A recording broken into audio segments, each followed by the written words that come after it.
বাংলাদেশের বর্তমানে ১ নম্বর সমস্যা হচ্ছে অর্থনৈতিক মন্দা। ব্যবসা বাণিজ্য নাই, চাকরি বাকরি নাই, অনেক মানুষ বেকার। ব্যবসা বাণিজ্য নাই, চাকরি বাকরি নাই, অনেক মানুষ বেকার। সরকারের সেদিকে কোনো মনোযোগই নেই। তারা আছে তারার তালে, এবং এগুলিকে ধামা চাপা দেওয়ার জন্য মাঝে মাঝে কিছু কৃত্রিম সংকট তৈরি করে।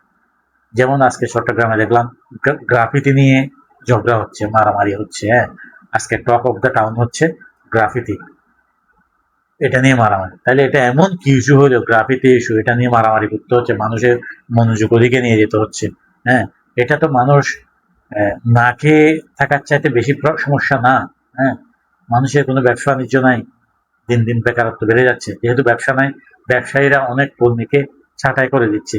ঠিক আছে, তাহলে এদিকে মনোযোগ দিন, কিভাবে ব্যবসা ভালো হবে, হ্যাঁ, দেশের মানুষ কিভাবে স্বচ্ছন্দে চলাফেরা করবে, এদিকে মনোযোগ দিন। এদের কথা বলা যায় না। আপনারা তো বৈষম্য বিরোধী, ইনসাফের কথা বলে আসলেন, ঠিক আছে, আপনারা এসেও কি দেখাচ্ছেন? আপনারা তো গ্রাফিতি নিয়ে পড়ে আছেন, কতগুলি আর্টিস্ট করছে আর কি, এটা এমন কি আহামারি কি হয়েছে? এটা মুছে দিলেও কি, থাকলেও কি? হ্যাঁ, এগুলি নিয়ে কেন পড়ে আছেন?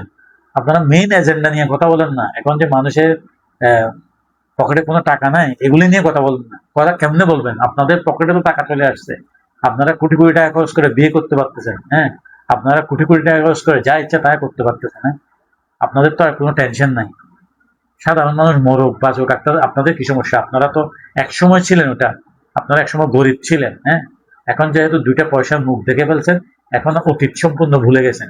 এখন আপনারা আপনাদের তালে আছেন, তালে থাকেন, সমস্যা নাই। এই এই এই সুযোগ সুবিধা, এই আরাম আয়েশ, এই হানিমুন পিরিয়ড বেশি দিন চলবে না, বলে দিলাম আমি।